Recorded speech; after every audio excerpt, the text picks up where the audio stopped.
Hey y'all, welcome back. This is Asha Marie back at it again with another video. So today I was thinking that I wanted to probably cover and talk about my first Brazilian wax.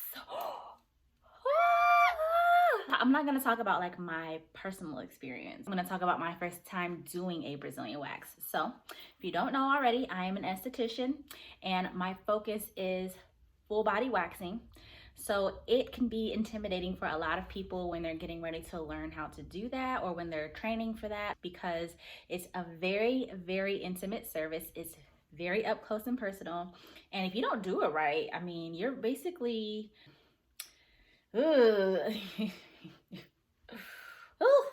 I'm gonna get into my first time doing one, how I got into it. I don't think anybody wakes up and says like, I wanna be a Brazilian waxer. Like, I wanna snatch these bikinis.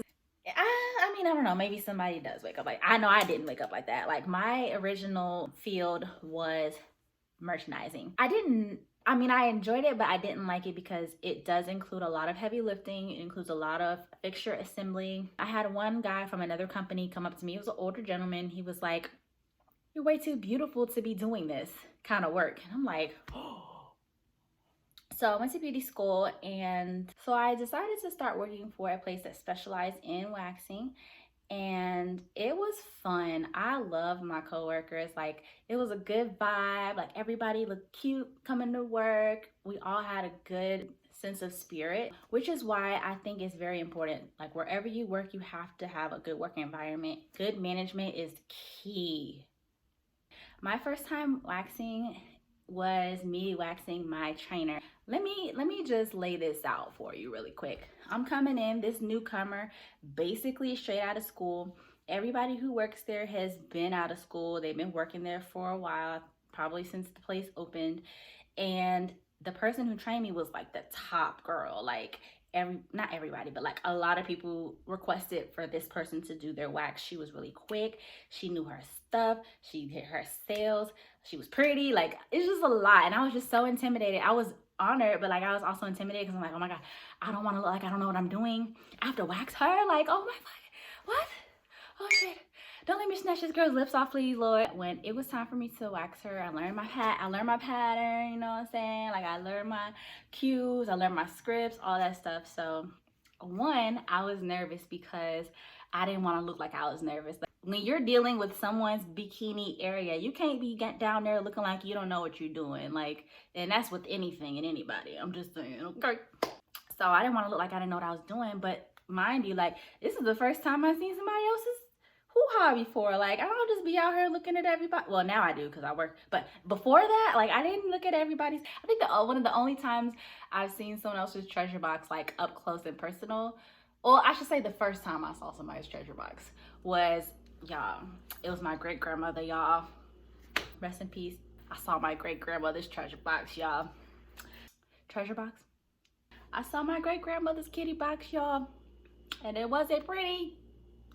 What had happened was she would go to bed around like 5 p.m., 5 in the afternoon. So we would always go over there like shortly before, you know, check on her, make sure she's doing good. And we would fan her because if you've ever been to the Virgin Islands during the summertime, you know it's hot. It's hot. So we go over there, make sure she bathed, make sure she ate before she went to sleep. So it was me and 1, 2, 3 of my cousins and my older sister. We would all just go walk over there from my grandmother's house. And when she was going to sleep, we would fan her. And she had on a nightgown, and we were fanning her, and like her nightgown flew up over her face. It was just like, bam, great grandmother's vagina, just wide open, not wide open. And she was like, "Oh Lord, you see me, old pork." I was like, what's an old pork? I guess that's what you call it. I don't know. I was like 10. I was flashing back to that like, oh God, I don't want to have like a facial expression reaction when I'm waxing this person. Like, if I smell something, like I don't want to make a face like I smell something. Like, all these things go through your head when you're about to wax somebody for the first time. Like, they're trusting you with that hoo-ha, and you gotta pretend like everything's all good, it's fine, your pH is great, like there's nothing ordinary, like I've seen it all before. Like, you have to keep your composure. That's what a good waxer does. Keeps their composure. Okay. Another thing I was thinking in my head was like, oh my gosh, like, I mean, like, I know where to lay the wax, but like, when I move stuff out of the way, like, I don't want any of my fingers to slip into nothing. Like, that would be so embarrassing. Like, cause I'm not, you know what I'm saying? I don't swing that way. I don't want you to think I'm swinging. I'm just trying to do my job. Like, so if you're wax, you know what I'm talking about. But like, there are people that come in all different shapes and sizes, right? So sometimes you have to move some flaps out the way, you know, lift something, push something, you know what I'm saying? Move some stuff around and make sure that the wax fully covers where you're waxing without it being awkward. Like, you know what I'm saying? Like, you don't want to touch nothing. You don't want to touch no stimulating parts. You don't want to touch, you don't want to get nobody excited. Like, I'm just here to do my job, okay? Just calm down. Like, getting through that first wax, like, you're nervous, your stakes is high, like, whew. Yeah, I'm nervous. I'm getting nervous thinking about it. Like, and that was like 4 or 5 years ago. I don't want to be down there dilly-dallying. Like, that's one thing I don't do. Okay, when you come in, get your wax, boom, bam, bam, you're done. You're done. But it went very well. It went faster than I thought too. I thought I was gonna be in there for like a while, but I did pretty good. Like, she's a good trainer, y'all. So the whole time I'm waxing her, right, like, she's looking down like, yeah, and then just like hold this like tight, like hold this, move, you know what I'm saying? I will say now in hindsight though, honestly, I think that's a good basis for a lot of my friendships. Is that weird? The reason I like waxing and doing Brazilian waxing specifically is because it's like creating a space for women to trust me and for me to trust them. You're trusting me with one of your most sacred parts of your body. Because we share that experience, there's no other choice than to create some type of a bond. So me and my clients, we talk a lot, and I think this is pretty much one of the best, pretty much one of the best jobs I've ever had. So if you're a new esthetician, you're getting your license, you just got your license, and you want to get into the waxing world, I would say, like, if I had to give you one big tip about waxing, I would say pretend like you're waxing yourself. Because if you're the one on the table and you got, you know, everything open for this person to see, like, you want them to handle you with care, you want them to handle you with respect, you want them to be efficient, you want them to be trustworthy, know what they're doing, and be courteous about it. I know it's a very compromising position. I think it's important for women to have spaces where we can feel safe in that kind of a vulnerable position, because as women, you know, there's a lot of stuff out there that we have to watch out for just because of the simple fact that we're women, which is so annoying. But you know what I'm saying? That's why I'm here, because I'm adding somewhere safe for you to come. So I don't like the way that sounds.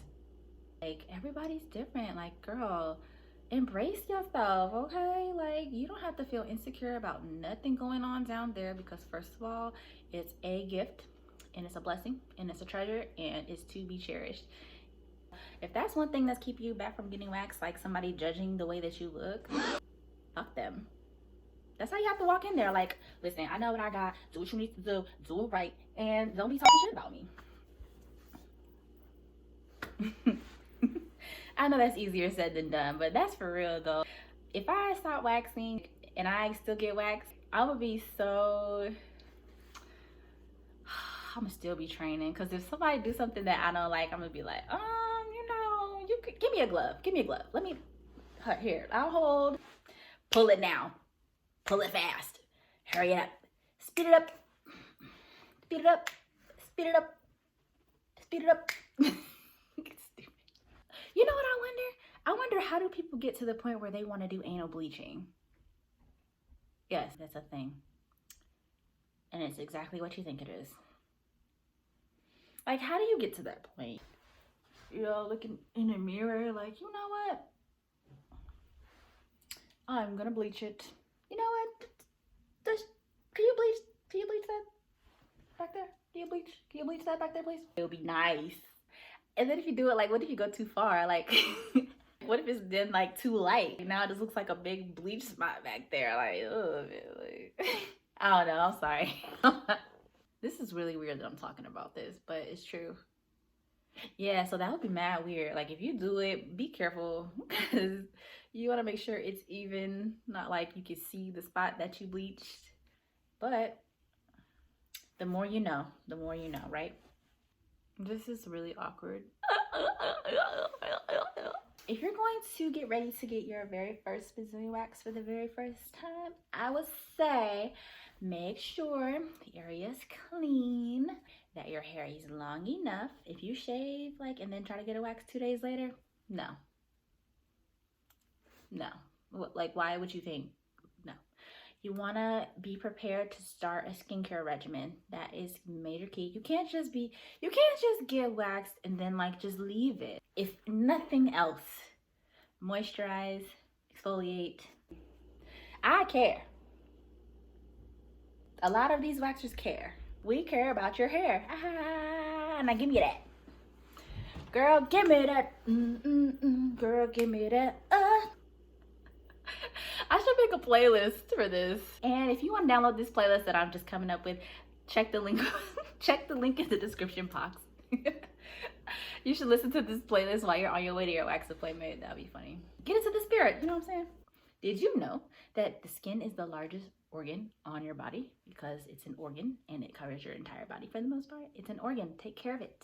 There are a lot of different treatments out there also to help assist with things like ingrown hairs, discoloration. I'm going to put a link to some products that can help you out in that area down below in the description box, because waxing, I don't know if y'all like really understand or know, but this is how I feel. Like, waxing, especially Brazilian waxing, is a whole lifestyle. Just like how you go to Starbucks and you have your little cup in your hand and you feel cute and you got your little green straw, like, that's a lifestyle. That's why people mad Starbucks is closed right now, including myself. But that's another, listen. Happy box, happy, oh, what rhymes with box? Box, rocks, A, B, C.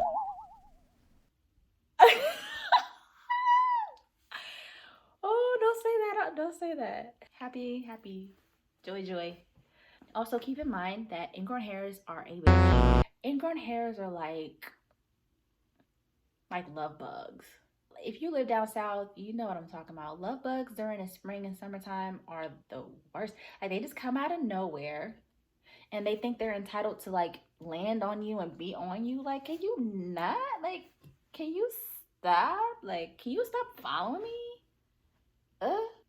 Like, granted, they're not like harmful at first, but if you don't handle your business, then they can stick around and make you look bad, especially if you have a white car. Wait, that isn't waxing in awkward metaphors, right? Am I right? I always recommend not shaving between your waxes, but I'm also not here to tell you how to live your life. If you shave, it's on you. I do feel like it's a hard lesson to learn when you go get waxed again after you shave. Waxing at home. I ain't never tried to wax at home.